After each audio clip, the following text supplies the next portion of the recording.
আসলে ট্রাম্প ক্ষমতায় আসার পরে ইমিগ্রেশন নীতিতে কিছু পরিবর্তন আসছে, কিন্তু আইনের কোনো পরিবর্তন এখনো হয় নাই। যাদের অতীতে যাদের ডিপোর্টেশন অর্ডার পেন্ডিং ছিল তাদের ধরপাকড়টা এখন বেশি হচ্ছে। আগে একটু কম ছিল, আগেও ওবামা প্রশাসনের সময়ও ধরপাকড় চলছে। আলাদা ইউনিট আছে, একটা ফিউজিটিভ ইউনিট থেকে তারা এই ধরপাকড়গুলো করে ডিপোর্টেশন প্রসেস করে। এটা আগেও ছিল, বর্তমানেও আছে, এটা থাকবে। কিন্তু এখন যেটা হচ্ছে, তাদেরকে এনফোর্সটা হচ্ছে বেশি। যাদের ধরেন ডিপোর্টেশনের আগে ছিল পেন্ডিং তাদেরকে এখন খুঁজে খুঁজে বের করতেছে, আগেও করতেছে এখনও করতেছে, ট্রু। কিন্তু তাদের আর মার্সিটা একটু কম। আগে হয়তো সুপারভিশন দিত, ডিপোর্টেশন আসছে একটা লোকের পেন্ডিং, তাকে অ্যারেস্ট করার পরে জেলে নিয়ে যেত। তার যদি কোনো ধরনের ভ্যালিড গ্রাউন্ডস থাকতো তারা সুপারভিশনে দিত। এখন সুপারভিশনের তার একটা নির্দিষ্ট সময় থাকে, এই সময়ের পরে তারা যদি ট্রাভেল ডকুমেন্ট জমা না দেয় ইমিগ্রেশনের কাছে, তখন ইমিগ্রেশন করে কি আমাদের বাংলাদেশ এমবেসিতে যোগাযোগ করে তারা ট্রাভেল ডকুমেন্ট করার চেষ্টা করে। আর এক্ষেত্রে বাংলাদেশ এমবেসি অনেক সময় ইজিলি ট্রাভেল ডকুমেন্ট ইস্যু করে, যে কারণে তারা দেশে পাঠাতে সক্ষম হয়। তবে এটা সবচেয়ে বেশি কার্যকর যারা ক্রিমিনাল অফেন্সে জড়িত। যাদের বিরুদ্ধে ক্রিমিনাল অফেন্স নাই তাদেরকেও র্যান্ডমলি ধরা হচ্ছে এখন। যত যদি হয় মনে করেন কেউ অবৈধ এখানে আছে, হয়তো 10 বছর অবৈধভাবে এখানে আছে, তার কোনো কেস কোথাও পেন্ডিং নাই। আগে হইলে ওবামা প্রশাসনের সময় হয়তো তাদেরকে খুব ধরতো না বা কম ধরতো সংখ্যায়, কিন্তু এখন এটা কন্টিনিউ ধরতেছে। তাদেরকে অ্যারেস্ট করা হয়, যদি কোনো ভ্যালিড ক্লেম না থাকে তাদেরকে এন্ট্রি ইস্যু করা হবে, অ্যারেস্ট করা হবে, ডিপোর্টেশন প্রসিডিংয়ে ফালানো হবে। যদি ভ্যালিড ক্লেম থাকে তাদেরকে হয়তো থাকতে পারবে, তখন হয়তো কেউ পলিটিক্যাল অ্যাসাইলাম করতে পারে, উইথহোল্ড অফ রিমুভাল করতে পারে। ওটা ডিফেন্সিভ হয়ে যায় আর কি তখন। না, কিন্তু এই এই বাস্তবতায় আপনারা তাহলে কিভাবে কি করছেন? মানে প্রতিটা ইন্ডিভিজুয়াল কেস আমরা ইন্ডিভিজুয়ালভাবে দেখতে হয়। কারো হয়তো অবৈধ আছে কিন্তু তার এখানে ফ্যামিলি আছে, তার কেসটা ভিন্ন। কেউ হয়তো অবৈধ আছে, তার এখানে কেউই নাই, তার কোনো কেস নাই, তখন তার ক্ষেত্রে আপনার কোনো ডিফেন্স নাই। হয়তো 10 বছর সে অবৈধ আছে, তার এখানে বাবা মা ভাই বোন স্ত্রী সন্তান কেউই নেই, তখন তাকে আপনি কি বলবেন? একমাত্র কারণ সে বলতে পারে দেশে গেলে তার প্রবলেম আছে, দেশে থাকা নিরাপদ না। তখন উইথহোল্ডিং ফাইল করা যায়। উইথহোল্ডিং ফাইল করলে যা যেটা হিসাব করবে, দেখবে যে তা ক্রেডিবল কিনা। তখন যদি যা সন্তুষ্ট হয় তখন তাকে আমরা বেইলে বের করতে পারি, তারপর কেস চলবে। আর এটাও ডিপেন্ড করে তার কত বছর সে অবৈধ, এটার উপর তার বেল অ্যামাউন্ট, গ্যারান্টার কে আছে এখানে, এর প্রেক্ষিতে তার বেল অ্যামাউন্ট নির্ধারণ করা হয়। আবার সবাই যে বেল পাবে এমন কথা না, এই জন্য দক্ষ অ্যাটর্নির প্রয়োজন হয় এবং তাকে প্রিপেয়ার থাকতে হবে।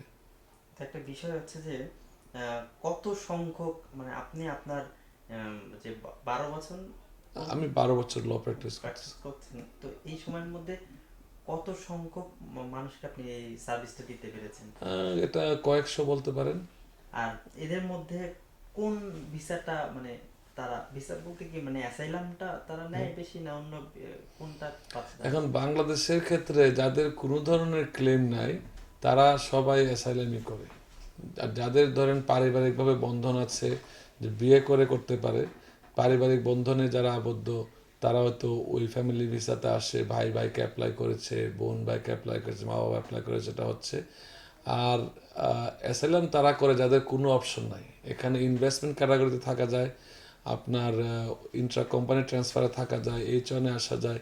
কিন্তু যাদের অন্য কোনো পথ খোলা নাই, তারা অ্যাসাইলাম ছাড়া আর কোনো ধরনের অপশন তাদের নাই। তারা করে কি থাকতে চায়, অ্যাসাইলাম ফাইল করে। And সবাই এখন সরকারের বিরুদ্ধে ক্লেম করতেছে। এটা কি এখন বেশি চলতেছে এই অ্যাসাইলামটা, নাকি এখন আমি অ্যাসাইলাম? আমি আমার কথা সবার কথা বলতে পারবো না। আপনার কাছে কি মানে এখন? আমরা তো কেস জেনুইন কেসগুলো আমরা করি। হ্যাঁ, আমরা জেনুইন কেস যেগুলো আসে আমরা আমরা আগে মনিটর করি, জেনুইন কেস আমরা করি। সেটা সংখ্যায় অ্যাসাইলামটা বেশি না কম এখন? মানে অনেকে অন্যান্যগুলোর চেয়ে অ্যাসাইলামটা বেশি না কম? অন্যান্যগুলো তো কোঠা আছে, অ্যাসাইলামের মতো কোনো কোঠা নেই। আচ্ছা। অন্যান্যগুলো আপনার নির্দিষ্ট কোঠা আছে, তাই অ্যাসাইলাম কোঠা নেই। ইদানিং আপনারা দেখবেন নিউজ মিডিয়াতে আসছে একটা B1 B2 যারা ট্যুরিস্ট বিষয়ে আসে, তারা কিন্তু আগে ছিল আনুমানিক 1 মাস পরেই স্ট্যাটাস চেঞ্জ করা ইজিলি ছিল। এখন 3 মাসের ভিতরে যদি কেউ স্ট্যাটাস চেঞ্জ করে, ধরেন আপনি ট্যুরিস্ট বিষয়ে আসার পরে কেউ হয়তো বিয়ে করলো অথবা কেউ স্টুডেন্ট ভিসা অ্যাপ্লাই করলো, তখন তারা ভাববে যে ট্যুরিস্ট ভিসা এসে মিথ্যা বলেছে এবং তার ভিসার যে তথ্য দিচ্ছে এটা সঠিক না। তো এই ক্ষেত্রে 30 দিন মানে 90 দিনের ভিতরে তারা যদি কোনো ধরনের স্ট্যাটাস পরিবর্তন করতে চায়, তখন তাদের বিরুদ্ধে ডিপোর্টেশন প্রসিডিংস হতে পারে। তো এক্ষেত্রে সবাইকে সাবধান থাকা উচিত। আরেকটা জিনিস, যেহেতু বাংলাদেশ সম্পর্কে আমরা কথা বলছি, আমরা বিদেশি আমেরিকান অনেক ক্লায়েন্টকে রিপ্রেজেন্ট করি যারা আপনার স্প্যানিশ, অন্য অন্য ভাষাভাষী। কিন্তু বাংলাদেশের ক্ষেত্রে একটা জিনিস আমরা ফেস করি, ট্যুরিস্ট ভিসায় যারা আসে, ট্যুরিস্ট ভিসায় ধরেন হয়তো আসার পরে সে প্রেগনেন্ট হলো এখানে এসে, তখন সে হওয়ার পরে সে সরকারি সাহায্যগুলো নিতে শুরু করে। যেমন সরকারের খরচে এখানে ফ্রি দিচ্ছে আপনার মেডিকেট, যে এমার্জেন্সি মেডিকেট, বাচ্চা হওয়ার খরচ। তখন তা যদি তার সরকারি সাহায্য সে নিয়ে থাকে 5 বছর পরে, তখন ভিসাটা যখন রিনিউ করতে দেবে সে আবার, তখন তার ভিসাটা পাচ্ছে না। কারণ সে ট্যুরিস্ট ভিসা নেওয়ার সময় সে ছিল ধনী, এখানে আসার পরে সে সাহায্য নেওয়া, পাবলিক চার্জ নেওয়া হয়ে গেছে। তো এই বিষয়টা আমাদের খুব সতর্ক থাকা উচিত। বাংলাদেশে অনেক মিলিয়নিয়ার লোকজন আছে, কিন্তু তারা এই জিনিসটা এখানে বুঝে না। কিন্তু একটা বিষয় হচ্ছে যে আপনি বলছিলেন যে অ্যাসাইলাম এর সংখ্যাও কিন্তু অনেক অনেক, যদি তাই হয় তাহলে এই বাংলাদেশ এবং আমেরিকা এর তাহলে সম্পর্কটা কেমন হচ্ছে? এটার যে- সম্পর্কটা যে অ্যাসাইলামটা তো শান্ত এইভাবে যে ওই গভর্নমেন্টে মানে তাদেরকে নির্যাতন করছে বা তাদের উপর অন্যায় আচরণ হচ্ছে বলেই তো তারা অ্যাসাইলাম চাচ্ছে। অবশ্যই অবশ্যই তাহলে এই সম্পর্কটা তাহলে কেমন হচ্ছে? অ্যাসাইলামটা অনেকগুলো ক্যাটাগরিতে হতে পারে। আপনার সামাজিক, রাজনৈতিক, তারপরে সোশ্যাল অ্যাসোসিয়েশন, ক্যাট, কনভেনশনালিস্ট, টর্চার, অনেক 5 ধরনের ক্যাটাগরি আছে। তো সবার সবার ক্লেমটা এটাই থাকে যে সরকার তাদেরকে পড়তে লাগে। না কিন্তু মানে এক কথায় বলা যেতে পারে না যে বা শুধু অ্যাসাইলাম চাচ্ছে কেন, মানে একটা কোশ্চেনও তো থাকতে পারে। আপনি একটু আগে যে ইন্টারভিউ নিলেন দেখলাম, আপনি দেশে যারা বাংলাদেশে ভালো অবস্থায় ছিল না, হুম কিন্তু তারা কতটুকু জীবনের ঝুঁকি নিয়ে 7 সাগর 13 নদী পার হয়ে, অ্যামাজন জঙ্গল হয়ে, তারপরে মেক্সিকো বর্ডার পার হয়ে, বোটে আপনার ওশেন পার হয়ে আসে। আমি আশা করব দেশের ভাবমূর্তির উজ্জ্বল করতে হবে। আমি এখানে ডেমোক্রেটিক পার্টির পলিটিক্যাল ডিস্ট্রিক্ট লিডার। বাংলাদেশে যদি আমরা বুঝাতে পারি জনগণকে যে 30 লক্ষ টাকা খরচ করে তারা জঙ্গল হয়ে আসে, জঙ্গল দিয়ে ঘুরে আসে, সাপের কামড়ের ভয় করে না। যদি দেশে 30 লাখ টাকা দেওয়ার, দেশেও কিন্তু অনেক কিছু করা সম্ভব। ওই শ্রেণীটা কিন্তু ভিন্ন, ওই শ্রেণীটা কিন্তু আপনার শিক্ষিত শ্রেণী না, ওরা লেখাপড়া একটু কম। কিন্তু আরও কিছু আছে শিক্ষিত শ্রেণীর লোকজন এখানে আসে, যারা হাইলি কোয়ালিফাইড, দেশে অনেক ভালো করতো, তারা এখানে এসে পরিস্থিতির কারণে, বাস্তবতার কারণে তারা এগুলো করতে বাধ্য হয়। দেশে যদি শান্তি বিরাজ করতো, কর্মসংস্থান থাকতো, নিরাপদ থাকতো, আইনের শাসন সম্পূর্ণভাবে বজায় থাকতো, তাহলে হয়তো এই মনটা সংখ্যায় এত বেশি হতো না। অবশ্যই অ্যাসাইলাম সারা জীবনই থাকবে এবং ছিল, বর্তমানে আছে। এটা একটা আইনের অংশ হিসেবে পরিণত হয়েছে।